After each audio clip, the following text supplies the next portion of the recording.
नमस्कार। हम लोग दासबोध देख रहे हैं।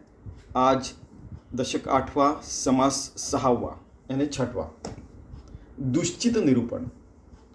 सुचित, सच्चित्त, चित, चित्त विलासवाद जैसे ज्ञानेश्वर महाराज का है। चित्त यानी चैतन्य यानी परमात्मा। जिसका परमात्मा के ऊपर विश्वास है उसको सत चित्त बोलते हैं। ठीक है। जो दुश्चित यानी परमात्मा से विलग हो गया और जो देह बुद्धि में, उसको दुश्चित कहते हैं। तो उससे कैसा घात होता है अपनी जिंदगी का, वो बता रहे हैं। अपने जिंदगी का घात नहीं होना चाहिए, उसके ऊपर उपाय भी उन्होंने बताया। ठीक है। श्री राम श्रोता विनवी वक्तयासी, सत्संगाची महिमा कैसी, मोक्ष लाभे किता दिवसी, हे मज निरोपावे। श्रोता ने यानी श्रोते लोगों ने वक्ता को पूछा, रामदास स्वामी जी को, कि अभी हम लोग सत्संग कर रहे हैं, तो अब हमको कब आत्मज्ञान मिलेगा, कब मोक्ष मिलेगा। ठीक है। ये दुश्चित का यानी के लक्षण है। तो इसका उपाय क्या है और कब मिलेगा? तो उन्होंने कहा कि तत्काल, इसी क्षण आपको आत्मज्ञान हो सकता है, मुक्ति मिल सकती है। कैसे? धैर्यता साधूची संगती, किता दिवसा होती मुक्ती, हा निश्चय कृपा मूर्ती मुझे दीनास करावा। साधु की संगत लिया और मुक्ति हम पाने के लिए हम लोग उनका श्रवण कर रहे हैं, निरूपण कर रहे हैं, हमारी साधना भी कर रहे हैं। तो आप कृपा मूर्ति हमें बताइए रामदास स्वामी जी कि हम दीन लोगों को कैसे जल्दी से जल्दी आत्मज्ञान होगा। मुक्ति लाभे तत्क्षण विश्वासता निरूपणी, दुश्चितपणे हानि होते सके। तो इसके ऊपर जो सवाल का जवाब अभी जो बताया था कि मुक्ति लाभे तत्क्षण, इसी क्षण आपको आत्मज्ञान और मुक्ति मिल सकती है। सिर्फ आपको विश्वास रखना पड़ेगा। दुश्चितपणे हानि होता से, दुश्चित हुए तो आपकी हानि हो सकती है। जैसे कबीर जी ने कहा था कि मैं तो हूँ विश्वास में, मुंह को कहा ढूंढा रे बंदे। सेम रामदास स्वामी भी कह रहे हैं। आप देखिए सारे संत लोग, साधु लोग, सब लोग जो आत्मज्ञानी, वो एक ही बात कहते हैं, मनाच्या तोडून ओढी, श्रवणी बैसावे आवडी, सावधपणे घड़ी न घड़ी काळ सार्थक करावा।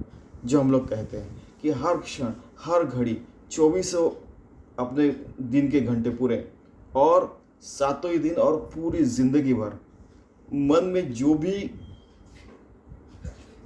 संकल्प, विकल्प और ये सारी चीज़ें आते रहते हैं, वो खुद का श्रवण करके, नामस्मरण का श्रवण करके या ऐसा श्रवण करके सावधता से रह के हर घड़ी, हर क्षण सार्थक अपनी ज़िंदगी करनी चाहिए।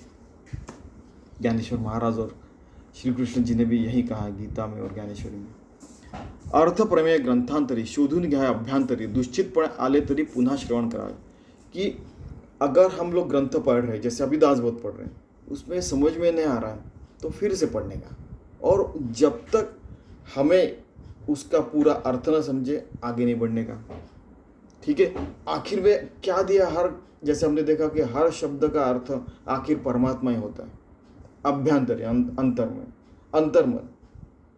बाद में क्या बोलते हैं हम लोग कि आत्मज्ञान, ब्रह्म ज्ञान, हर चीज का मुक्ति, कैवल्य प्राप्ति, एक ही चीज के अलग अलग नाम है। अगर आप फिर उसके वो जो रहता है ना, लिंग्विस्टिक में गए आप, कि भाषा और उसका पूरा चिकित्सक तरीके से आप लोग गए, ये ऐसा, उसका हाथ मुक्ति का अलग है और कैवल्य प्राप्ति का अलग है, तो उनको बोलना जयराम जी के। उन्होंने कहा है कि असली अर्थ समझ के आगे बढ़ने का। हम लोग वाद विवाद इसके लिए नहीं आए यहाँ पे, जन्म नहीं, हमने नहीं लिया यहाँ पे। ये सारी चीज़ें समझना ठीक है, लेकिन आखिर में हमें परमात्मा से एक रूप होना है, योगी होना है, भक्त होना है, और ज़िंदगी पूरी ऐसे ही जीने की, 24 घंटे भगवान की सेवा, भगवान की पूजा। ठीक है। अर्थांतर पाहिला मिळून उगेच करी जो श्रवण, तो श्रोता ने पाषाण मनुष्य है, जो अर्थ नहीं समझता। अर्थ है क्या? परम अर्थ। अर्थ का मतलब परमार्थ, परमात्मा। ठीक है। अर्थ नहीं समझा, परमात्मा से एक रूप न है, तो फिर तो वो मनुष्य कैसा है? पाषाण जैसे। पाषाण है क्या? पत्थर। तो जिसको अर्थ नहीं समझा वो पाषाण है, ऐसा कहने के बाद आपको तो पता है, अरे क्या हम पाषाण से भी बेकार है? ऐसा येथे श्रोते मानितली सीण, आम्हास केले पाषाण तरी पाषाणाचे लक्षण सावा देगा। क्या हमको पाषाण कह रहे? ऐसा उनको लगा श्रोता लोगों को. वाकुडा तिकुडा फोडेला, पाषाण घडून नीट केला, दूसरे वेळी से पाहिला तरी तो तैसाच असे. अगर पाषाण उसको किसी भी तरीके से तोड़ा तो वो पाषाण ही रहता है. आपको इतना बताने के बाद भी समझ में नहीं आ रहा है तो आप पाषाण ही हैं. ऐसा उन्होंने कहा नहीं, लेकिन इनको लग रहा है की क्या हमको पाषाण कह रहे. टाकीने खपली फोडील ते मागुती नाही जडली, मनुष्याची बुद्धी झाडली तरी ते पुन्हा लागे. अभी उन्होंने बताना शुरू किया कि कुछ कुछ जो पत्थर रहते हैं जिनकी मूर्तियाँ बनाते हैं हम लोग, तो उसको एक छिन्नी और हथौड़ी लिया तो उसको टक टक टक टक टक टक ऐसे किया तो उससे प्रभु रामचंद्र की मूर्ति, शिवलिंग, फिर सरस्वती की मूर्ति, लक्ष्मी की मूर्ति, दुर्गा देवी की मूर्ति हम लोग कर सकते हैं, है कि नहीं. लेकिन मनुष्य की अगर कुबुद्धि रहे, उसको कितना भी टैक टैक टैक किया तो भी वो कुबुद्धि रहती है. जिज्ञासा रहना अलग है कि मुझे ये भी जानना है, ये भी जानना है, ये भी जानना है, ये भी जानना है. और उसको जानने के बाद क्या करना है कि बाबा ठीक है, ऐसा आपका पूरा ये माया जाल चलता है, यानी पूरा संसार चलता है, लेकिन आप तो असली है.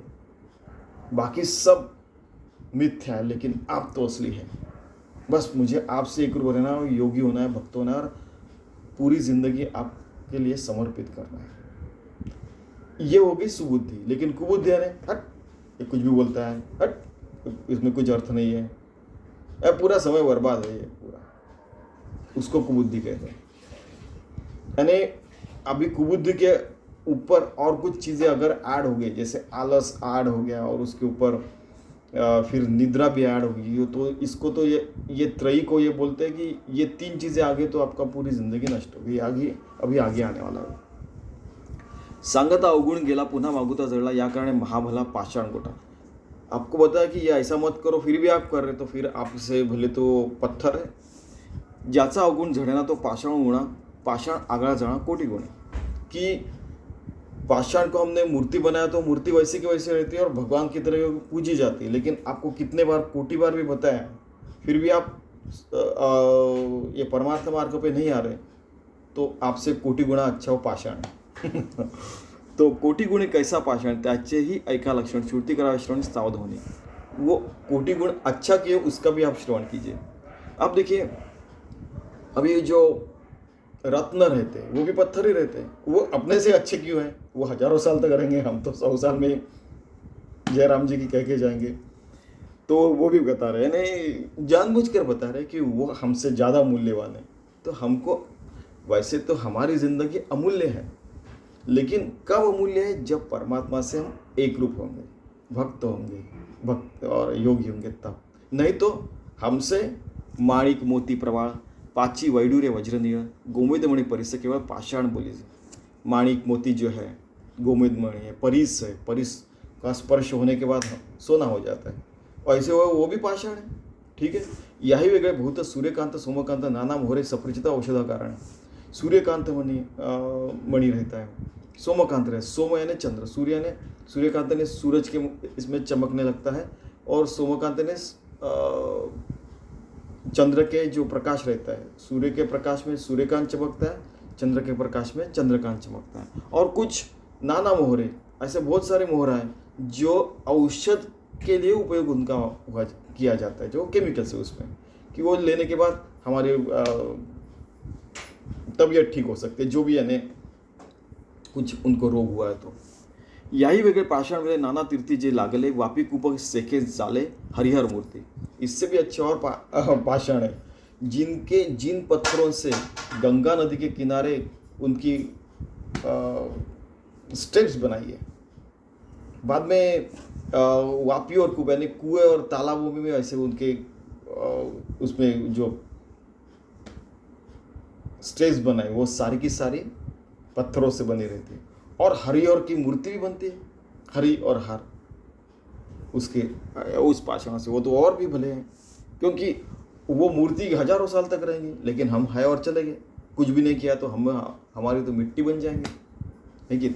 याचा पाहता विचार पाषाण ऐसे नहीं सार, मनुष्य ते काय पामर पाषाण पुढे. तो फिर ऐसा सोचा तो फिर हम तो पामर हो गए, वो पत्थर अच्छा होगा उससे. ठीक है, पत्थर अच्छा हो गया नहीं तरी तो ऐसा नव्हे पाषाण, जो अपवित्र निष्कारण तयासारखा देह जाणा दुश्चित अभक्तांचा. इसी कारण हम लोग अपवित्रता नहीं लानी चाहिए अपने अंदर में, जिसके कारण दुश्चित हो जाए और पाषाण जैसे भी बेकार हो जाए। ठीक है, तो हम लोग ने सूचित होना चाहिए, भगवान के ऊपर विश्वास रखना चाहिए और उससे सतत एक रूप रह के सारे काम करने चाहिए। आता असो हे बोलणे, घात होतो दुश्चितपणे, दुश्चितपणाचे गुणे प्रपंच न परमार्थ। एक ही बात याद रखना कि दुश्चित रहा, जिसका विश्वास नहीं रहा, उसके कारण उसका प्रपंच भी अच्छा नहीं होता, परमार्थ भी ठीक नहीं होता। इसमें कई बार ऐसे होता है कि कई लोगों का देखा है कि उनका परमार्थ ठीक चलता रहता है लेकिन प्रपंच ठीक नहीं होता, क्योंकि वो पॉलिटिक्स के शिकार हो जाते हैं। तो उनको हम लोग गाली नहीं दे सकते, उनको बुरा नहीं कह सकते, उनको हम लोग दुश्चित नहीं कह सकते। जैसे ज्ञानेश्वर महाराज हो गए, वो संसार में फेल, तुकाराम महाराज संसार में फेल, फिर लोगों ने आके उनको सपोर्ट किया तो बाद में वो उनका ठीक है नहीं। अभी तो लोग ज्ञानेश्वर ज्ञानेश्वर करके ज्ञानेश्वरी सर पे लेके नाचते, जब जिंदा रहते उनके बड़े हाल करते, खाने को भी नहीं देते। उनको 2 रुपए कमाने की अक्कल नहीं, इतना भी कहते हैं।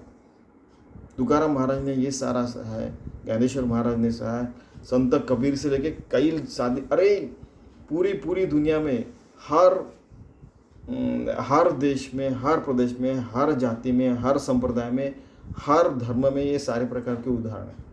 आप देखिए एक बार, तो उनको हम लोग नहीं कह सकते उनको वो दुश्चित है करके। वो सूचित होने के बाद भी उनको दुश्चित ठहराया जाता है, तो वो उसमें से मानव जाति को बाहर आना पड़ेगा, तभी हम लोग सतत विकास लक्ष्य प्राप्त कर सकेंगे। और क्या क्या नहीं कर सकेंगे, हम लोग सुप्रीम बीइंग्स बन सकते, देवों जैसे हम लोग यहाँ पे पृथ्वी के ऊपर रह सकते। ठीक है, लेकिन सबको अच्छा बिहेवियर करना पड़ेगा। दुश्चितपणे शत्रु जीणे, दुश्चितपणे जन्म मरणे, दुश्चितपणे गुणे हानि होय। कि दुश्चितता के कारण शत्रु बढ़ते हैं और जन्म मरना वो भी बहुत डिफिकल्ट हो जाता है, हानि होती है। अपनी विश्वास रख के काम करना चाहिए। दुश्चितपणे नवे साधन, दुश्चितपणे न घडे भजन, दुश्चितपणे नवे ज्ञान साधकासी। दुश्चितता से साधन नहीं होता है, भजन नहीं होता है, ज्ञान नहीं होता है साधक लोगों को। दुश्चितपणे नवे निश्चय, दुश्चितपणे न घडे जयो, दुश्चितपणे होय क्षय आपल्या स्वहिताचा। दुश्चितता के कारण हमारा निश्चय नहीं होता है, सारे काम बराबर नहीं होते हैं, उसको जय यानी विजय नहीं मिलता है, अपनी ज़िंदगी में बुराई के ऊपर विजय नहीं कर पाते हैं और अपना स्वहित गमा बैठते हैं, वो उनका अहित हो जाता है। सीधा सीधा है। दुश्चितपणे न घडे श्रवण, दुश्चितपणे न घडे विवरण, दुश्चितपणे निरूपण हाथीचे जाए। दुश्चितता के कारण अच्छा श्रवण नहीं घटता है। श्रवण का मतलब क्या, कि सुनने के बाद भगवान से एक रूप हो गया, जैसे अर्जुन का हुआ था, उसको श्रवण कहते हैं। कोई भी उठता है, कुछ भी बोलता है, सपोज कोई बोल रहा है कि यार ये ऐसा है वैसा है वैसा है, और उनका सुनते उनके पीछे चले जाते हैं, अपना ज़िंदगी का नुकसान कर लेते हैं, उसको श्रवण नहीं कहते। श्रवण यानी भगवत प्राप्ति के लिए सुना, प्रवचन, निरूपण, या ये जो है ग्रंथ पढ़ने का, आरती बोलने का, भजन बोलने का, भगवान नामस्मरण करने का, ये सारी चीज़ श्रवण में आती है। वो अपने श्रवण निरूपण में हमने देखा है। दुश्चितपणे न घडे विवरण, दुश्चितपणे निरूपण हाथीचे जाए। कि विवरण का मतलब क्या है, कि इसका अर्थ क्या है, वो भी नहीं समझ आया। विवरण का मतलब अर्थ नहीं समझ में आता है। अर्थ यानी परमात्मा। दुश्चितपणे निरूपण हाथी जाए, पूरा निरूपण सुनने के बाद भी वो अपने हाथ से सब कुछ चला जाता है। दुश्चित बैसलाची दिसे परी तो असतची नसे, चंचल चक्री पड़ेल से मानस जाए। उसका मन कहीं ना कहीं घूमते रहता है। वो कहानी आपको बताया ना कि 2 बच्चे रहते हैं, एक खेलने को जाता है, भजन को जाता है। भजन वाले का मन खेलने में रहता है, खेलने वाले का मन भजन में रहता है। जो फिर वो साधु ने बताया था ना कि जो खेलने के बाद भी भजन में अपना मन रखता है, उसको असली सत्संग घटा हुआ रहता है। तो अपना मन कहाँ पे है, वो ज़्यादा इम्पोर्टेंट है। कि अपने मन में भगवान है और सारे काम हम 24 घंटे और पूरी ज़िंदगी भर करते हैं, तो हमें नित्य मुक्ति है ही है। सुचितता से ये एक्सेप्ट कीजिए, ध्यान में रखिए। वेड़े पिशाच निरंतर अंधमुख्य आणि बधिर, जैसा जाना संसार दुश्चित प्राणियांचा।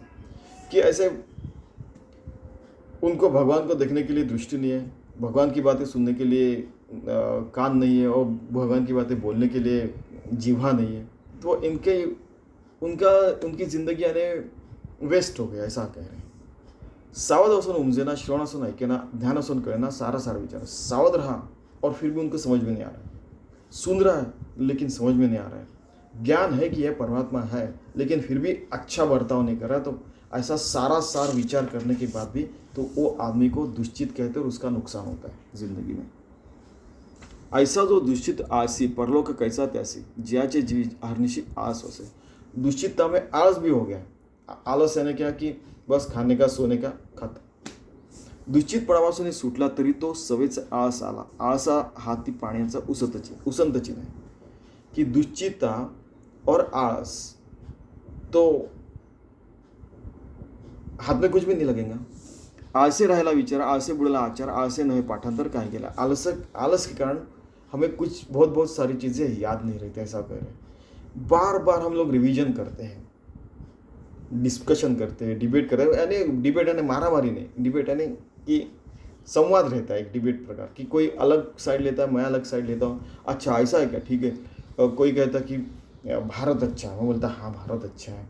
कोई बोलता है कि भारत बुरा है, बोलता है कि नहीं इसमें इतनी अच्छी है, इतने अच्छे। यानी अच्छाई बुराई दोनों चीज़ें अच्छी रही तो फिर हम लोग को बुराई जो है वो अच्छाई कैसे करने की उसके ऊपर काम कर सकते हैं, उसके ऊपर सोल्यूशन निकाला तो हमारा समाज और पूरा भारत देश और पूरी दुनिया अच्छी हो सकती है कि नहीं। आळसे घडेना श्रवण, आळसे नव्हे निरूपण, आळसे परमार्थाची गुण मळी न झाले। आळस के कारण श्रवण, निरूपण और परमार्थ की जो भी खून यानी जो भी हमारे अंदर जो भी रहता है, अंश रहता है, वो मलिन हो जाता है। आळसे नित्यनेम राहिला, आळसे अभ्यास बुडाला, आळसे आस वाढाला असंभव है। आलस के कारण अपना नित्यनेम चला जाता है। अभ्यास का मतलब है पढ़ाई नहीं कि मैं 5वीं में तो 5वीं का पढ़ रहा हूँ, 10वीं में तो 10वीं का। वो तो पढ़ाई हो गई हमारे यानी। अभ्यास है भगवान की पढ़ाई कि 24 घंटा बराबर भगवान आपको समर्पित हो रहा है, ये काम हो रहा है, सावधता से काम कर रहा है, उसको पढ़ाई कहते हैं। तो ये पढ़ाई भी है वो डूब जाती है, वो पढ़ाई भी तो अपनी ज़िंदगी की पढ़ाई भी डूब जाती है आलस के कारण, और फिर फालतू चीज़ें अपनी ज़िंदगी में आने लगती हैं। आळसे गेली धारणा धृती, आळसे मळून झाली वृत्ती, आळसे विवेकाची गती मंद झाली। आलस के कारण धारणा चली जाती है, धृति चली जाती है, बुद्धि चली जाती है, हमारी अच्छी वृत्ति भी चली जाती है और विवेक की गति भी मंद हो जाती है। विवेक की गति मंद होना है ना क्या कि विवेक जो है वो हमारा नष्ट होना, और अच्छे काम के बजाय हम लोग ऐसा निर्णय लेते कि हम लोग बुरे काम में फंस जाते हैं, उसको विवेक जाना कहते हैं। भले ही हम लोग किसी समय शांत रहने का, लेकिन बुरे काम नहीं करने का, उस समय वहां से निकल जाने का और अच्छे काम में अपना मन बिताने का, ऐसा समर्थ रामदास कह रहे हैं। क्योंकि विवेक मंद हो गया ने हमारी निर्णय शक्ति मंद होने के बाद हम लोग अच्छा क्या बुरा क्या समझ में नहीं आ रहा, तो उस समय बोलने का कि नहीं बाबा इस बार थोड़ा रुक जा, या तो मुझे जो सीनियर है जो जानकार लोग उनसे कंसल्ट करने का और बाद में निर्णय लेने का, और कंसल्टेशन करते समय अच्छा बुराई दोनों देखने का, और उसके बाद में ही न्यूट्रल लोगों को भी देखने का, बाद में निर्णय लेने का। खुद में भी ऐसे अच्छा बुराई न्यूट्रल सारी चीज़ें देखने का और बाद में निर्णय लेने का, इसको विवेक कहते हैं। लेकिन ये अगर मंद हो गया तो फिर हमारे सब निर्णय गलत होंगे, है कि नहीं, और बुरी मार्ग पे भी हम लोग जाके लग सकते। तो हम लोग भगवान को प्रार्थना करते कि हमें ये सारी बुराई से बचाइए। आज से निद्रा वाढली, आज से वासना विस्तारली, आज से शून्याकार झाली सद्बुद्धि निश्चयाची। आलस के कारण निद्रा बढ़ती है, फिर बुरी वासनाएं आ जाती है, और अपनी जो सद्बुद्धि रहती है वो शून्याकार हो जाती है। सद्बुद्धि चली गई, ठीक है। शून्याकार के बहुत सारे अर्थ हैं। हाँ, शून्याकार का मतलब जो हम लोग शून्य स्थिति में जाते हैं वो अलग है। ये शून्याकार है, बुद्धि निर्णय नहीं ले पा रही है और निश्चितता से नहीं रह पा रही, वो शून्याकार है यहाँ पे कह रहे हैं। दुश्चितपणा से आस, आस से निद्रा विलास, निद्रा विलास से केवल नाश न आयुष्याचा। दुश्चितता से आलस आता है, फिर निद्रा विलास हो जाता है और उससे पूरा आयुष्य का नाश हो जाता है। निद्रा, आस, दुश्चितपण हेची मूर्खाचे लक्षण, येणे कारणे निरूपण उमजेची ना। निद्रा, आलस और दुश्चितता, ये तीनों चीज़ें हैं, ये तो मूर्ख के लक्षण हमने देखे मूर्ख लक्षण में। इसके कारण निरूपण का अर्थ नहीं समझता, और निरूपण का अर्थ नहीं समझा तो हमें मुक्ति और आत्मज्ञान यानी कैसे मिलेगी, नित्य मुक्त कैसे रह पाएंगे, ऐसा समर्थ रामदास कह रहे. हे तिन्ही लक्षण जेथे विवेक कैसा असेल तेथे अज्ञानास यहाँ पर ते सुखची नहीं. ये तीनों लक्षण जहाँ पे अज्ञान वहाँ आ जाती है, अज्ञान आ जाता है तो वहाँ पे सुख नहीं रहता है. क्षुधा लागताची जेवेला जीवन उठता आस आला आस येता निजेला सावकाश. ये ऐसे कोई कहानी आपको याद होगा तो आपने बचपन में कहानी सुनी होगी कि एक बच्चे को क्षुधा लगती है, खाना खाया, चलो अब सोना चाहिए, फिर सोने के बाद फिर से उठता है, अरे अब तो भूख लगी, फिर से खाना खाता है, फिर से सोता है. ये साइकिल चलती रहती है. तो उसके कारण गड़बड़ जाती है जिंदगी में. निजून उठता जो दुश्चिता कदा नाही सावचेता तेथे कैसे आत्महित निरूपण है. तो खाने के बाद सोना, सोने के बाद फिर से खाना, तो फिर आत्महित कहाँ पे हुआ, फिर निरूपण कैसे समझेगा. मरकटापासी दिले रत्न पिशाच्या हाथी निधान दुश्चितापड़े निरूपण त्या पर हुए कि एक बार बंदर तो अच्छा है, उसको भी पता चलेगा कि हमने हाथ में हीरा दिया तो ये रत्न है, लेकिन इस मूर्ख के हाथ में हीरा दिया तो गड़बड़ हो जाएगा. पिशाच के हाथ में निधान दे दिया कि आपको निधान लिखना है ऐसा ऐसे नहीं, आपको इसी क्षण मुक्ति मिल रही है, वो जिंदगी मिल रही है, ऐसा हमने लिखा कर.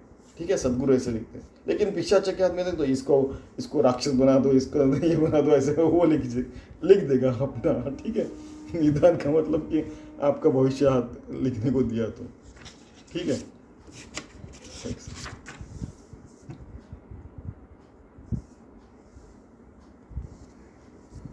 तो ऐसे हमारा नुकसान नहीं होना चाहिए, इसलिए हम लोग दुश्चित नहीं रहना चाहिए, ऐसा उनको कहना है. तो अगर पिशाच के हाथ में हमारी भविष्य लिखने को दिया तो कुछ भी लिख देगा, और बंदर को भी रत्न का महत्व समझेगा, लेकिन हमें नहीं समझेगा. वैसे हम लोग अगर दुश्चित रहे तो हमें निरूपण का अर्थ नहीं समझेगा, भगवान से एक रूप हम हो नहीं पाएंगे. आता असो उपपत्ती आशंकेची कोण गती किता दिवसा मुक्ति होते मुक्ति सज्जनाचे संगे. फिर श्रोते लोग कह रहे हैं, ठीक है, ये बातें हमें समझ गए. अभी हमें बताइए कि आशंका होने ये है हमारी कि कितने दिन में सज्जनों के संगत में हमें मुक्ति मिलेगी. तो वो कह रहे समर्थ रामदास, ऐकायचं प्रत्युत्तर कथेशिवाय निरोत्तर संत संघाचा विचार ऐसा असेल की याचं उत्तर मीन्स इसका प्रत्युत्तर ऐसा है कि संत संघ का विचार ऐसा है कि लोह परिसेसी लागला थेंबुटा सागरी मिळाला गंगे सरिते संगम झाला तत्क्षण. कि जब लोह को परिस का स्पर्श होता है उसी से में उसका सोना बन जाता है. वैसे ही थेंबुटा यानी एक बूंद है पानी का, जो सागर में जाके डूबता है तो वो सागर ही बन जाता है. जैसे गंगा में एक छोटी सी नदी आती है, समझो सपोज, वो गंगा में विलीन हो जाती है तो वो गंगा बन जाती है. वैसे ही जिस क्षण में हम लोग संत संग करते हैं, निरूपण सुनते हैं, और जब भगवान से हम लोग उस समय उस क्षण में हम लोग एक रूप रहते हैं, उसी क्षण में हमको मुक्ति मिलते हैं, आत्मज्ञान मिलता है. और उसी आत्मज्ञान में संत संग में हर क्षण हर घड़ी रहने का प्रयास करना चाहिए. अपनी पूरी जिंदगी चेंज हो जाती है. आपको मैंने लास्ट टाइम बताया था कि थेंबुटा सागर में आला, मेरे सदगुरु स्वामी माधव विष्णु वाकड़े, इन्होंने अपना आत्मचरित थेंबुटा सागर में आला के नाम से लिखा था. ठीक है, सावध साक्षपी आणि दक्ष तयास तत्काळची मोक्ष. जो सावध रहता है, साक्षपी रहता है और दक्ष रहता है, कि सावध है, साक्षपी है और दक्ष, उसको आजू बाजू में क्या हो रहा है पता चलता है, लेकिन फिर भी उधर ध्यान नहीं देता, भगवान की तरफ एक रूप रहता है, उसी क्षण उसको मोक्ष मिलता है. इतरांचं ते अलक्ष्य लक्ष्य नावाचे. इतर लोगों को लक्ष्य चीज़ें रहते करने के लिए, इसको केवल एक ही चीज़ रहती है कि वो भगवान से एक रूप रहने का, और उसी में अपनी पूरी जिंदगी बिता देता है. उसकी जिंदगी में अच्छाई बुराई क्या बोलते हैं, रोग राई सब कुछ होते रहता है. सबकी जिंदगी में जीवन है तो ये सारी चीज़ें होते रहते हैं, लेकिन हर क्षण हर घड़ी वो मोक्ष, दक्ष, साक्षपी और सावध रहता है. देखिए कितना सुंदर बताया.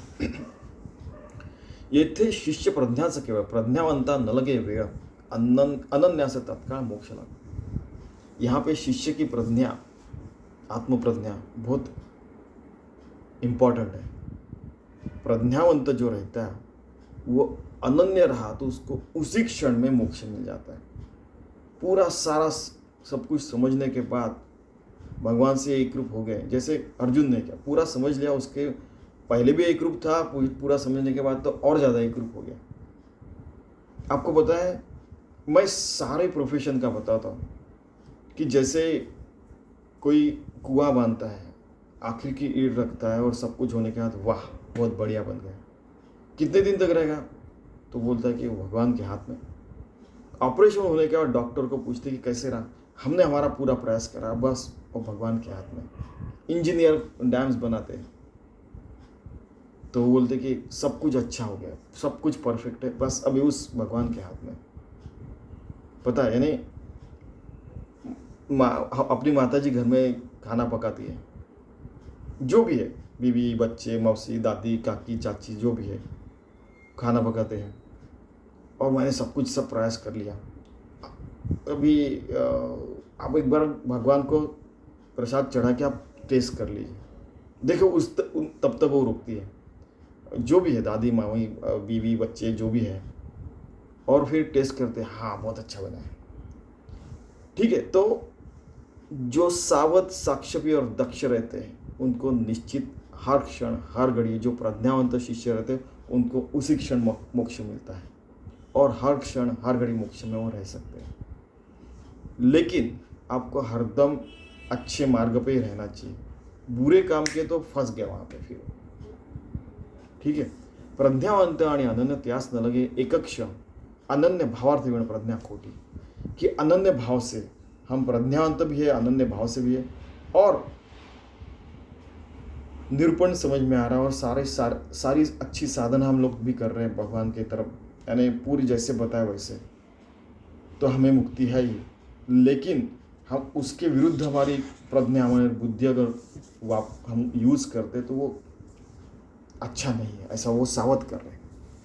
प्रज्ञा में अर्थ न कळे, अपनी बुद्धि अच्छे मार्ग पे ही रखे। प्रज्ञा के बिना, यानी अच्छी बुद्धि के बिना तो सारी चीज़ें समझ में नहीं आ सकती है। विश्वास वीण वस्तु ना कळे, प्रज्ञा विश्वास गड़े देहाभिमान, कि अच्छी प्रज्ञा रहे, अच्छी बुद्धि रहे, आत्मबुद्धि रहे, और भगवान के ऊपर विश्वास भी रहा तो वस्तु है ना, क्या परमात्मा हमें समझ में आती है। और प्रज्ञावंत जो रहता है उसका देहाभिमान गल जाता है। कभी कभी तो देह बुद्धि पे नहीं रहते, प्राय बहुत ही समय अपने काम से जुड़े रहते, वो पूरा वो काम भगवान को समर्पित करते हैं, और पता चलता है फिर ऐसे लोगों के बारे में, उनका देहाभिमान पूरा गल गया रहता है। देहाभिमानाचे अंती सहजची वस्तु प्राप्ति, सत्संग सद्गति विलंब चिन्ह है। देहाभिमान चला गया, देह के ऊपर का अभिमान चला गया तो बचा क्या? अपने अंदर का हमारा अगर क्या बोलते हैं उसको, अगर पानी है उसमें एक बूंद हमने तेल डाला तो घुलता नहीं है, वो तेल बाजू में वो बूंद तेल का निकाल लिया तो पानी तो शुद्ध है ही। वैसे हमारे अंदर से इतनी छोटी सी जो अहंकार, ऐसे इसको चिटक नहीं सकता देह, वो निकल गया तो फिर क्या बचा? सहज वस्तु रहती, सहज परमात्मा से एक रूप हो सकते हैं, सहज सत्संग रहता है, सहज सद्गति रहती है, उसमें विलंब नहीं लगता। सावध साक्षपी विशेष प्रज्ञावंत आणि विश्वास त्यास साधने साहस करने चिन्ह लगे। जो सावध है, साक्षपी है, विशेषता से वो अपनी साधना कर रहा है, वो प्रज्ञावंत भी है, और भगवान के ऊपर इतना अटल विश्वास है कि किसी ने बोला कि भगवान तो हाँ हर समय हर घड़ी देख पा रहा हूँ, वो मुझसे काम करवा रहा है, उसने एक क्षण में मेरे से शक्ति निकाली तो गया, वो थारे भाई तया साधने सहायता करनी चाहिए, उसको ज़्यादा और साधन करने की ज़रूरत नहीं, लेकिन फिर भी साधनात रहना चाहिए। 24 घंटे भगवान की साधना करनी चाहिए, पूजा करनी चाहिए, कर्म करनी चाहिए, भगवान के प्रति समर्पित हो, ठीक है। इतर भावे के सावड़े त्यासे साधन मोक्ष जोड़े, साधु संग तत्काल उड़े विवेक दृष्टि, बाकी के लोगों को भी मोक्ष हो सकता है। साधु संग में तत्काल हमारी विवेक दृष्टि जागरूक होती है और हमें मुक्ति मिलती है, वो सतत रखना बहुत इम्पॉर्टेंट है, ये भी यही कह रहे हैं। परिते साधन मूड़ू ने निरूपणाचा उपाय निरूपणे लागे सोए सर्व त्रासे। फिर भी साधना छोड़नी नहीं चाहिए। निरूपण अगर कर रहे हैं या निरूपण सुन रहे हैं तो वो भी छोड़ना नहीं चाहिए, क्योंकि निरूपण से सबकी भलाई होती है। आता मोक्ष आहे कैसा, कैसी स्वरूपाची दशा, त्याची प्राप्तीचा भरोसा सत्संग केली। अभी मोक्ष कैसा है, उसकी दशा क्या रहती है, स्वरूप की दशा क्या रहती है, वो प्राप्त होने का भरोसा क्या है, और प्राप्त होने के बाद वो आदमी कैसे दिखता है, और सत्संग उसको क्या फ़ायदा करता है, और वो उसके सत्संग में हमारा क्या फ़ायदा है, ये सारी सत्संग की बातें अगले समाज में हम लोग सुनेंगे। इसका डिस्कशन करेंगे, इसकी चर्चा हम लोग अगले समाज में करेंगे। ऐसे समर्थ रामदास कह रहे हैं। ऐसे निरूपण प्रांजल पुढे बोलेले से सकल श्रोते होने निश्चय अवधान दें। इसका पूरा प्रांजलता से हमने सकल उसका निरूपण किया है। वो आप निश्चलता से शुद्ध होके अपना अवधान देके, अवधान यानी पूरा मन बुद्धि पूरा कंसंट्रेशन करके भगवान की तरफ देखिए, ये सुनिए, और क्या मुक्ति पाइए, ऐसा उनका कहना है। अवगुण त्यागावया कारण न्यायनिष्ठुर लागे बोलणे, श्रुति कोप न धरणे ऐसिया वचनाचा। मैं आपको माफ़ी मांगता हूँ, ऐसा समर्थ रामदास कह रहे कि अपने अवगुण जाने के लिए न्यायनिष्ठता से मैं कठोर शब्द, कठोर भाषा में बात कर रहा हूँ, लिख रहा हूँ, और समाज के तरफ वो सारी चीज़ें मैं फैला रहा हूँ। तो श्रोती लोग, सुनने वाले, इसके ऊपर राग कोपी यानी कोपनिष्ठ मत हुई, मुझे भला बुरा मत कहिए, क्योंकि ये अवगुण निकलने के कारण, समाज में के ये सारे अवगुण निकलने के कारण ये मैं कह रहा हूँ न्यायनिष्ठता से। तो मुझे माफ़ कर दीजिए, ठीक है, लेकिन ये आवश्यक है। अगर इस तरीके से लोग तैयार नहीं होते तो कुछ भी हो सकता है। ना हम पृथ्वी माता के ऊपर अच्छे रह पाएंगे, ना चंद्रमंगल के ऊपर। यहाँ पे गड़बड़ की तो वहाँ पे भी गड़बड़ होगी। इसलिए अच्छा रहना, सब लोगों ने मिलके अच्छा रहना, उसको फिर उन्होंने आनंदवन भुवन कहा है समर्थ रामदास ने, और समर्थ रामदास जी ने वैसे, और ज्ञानेश्वर महाराज जी ने उसको स्वानंद बोध पाठन कहा है। हम लोग उसको रामराज कहते हैं, रामराज्य कहते हैं। फिर उसमें यूटोपिया, बहुत सारे ऐसी संकल्पना है, ठीक है। तो ऐसा समाज होना चाहिए, ऐसा रामदास स्वामी जी को भी लगता है। तो ठीक है, हम लोग ऐसा सारे लोग आत्मज्ञानी होने का, योगी भक्त होने का प्रयास करते हैं, और ऐसे हर क्षण हर घड़ी जिंदगी जीने का प्रयास करते हैं। इति श्रीदास बोधे गुरु शिष्य संवादे दुष्चित निरूपण नाम समास असावा। धन्यवाद।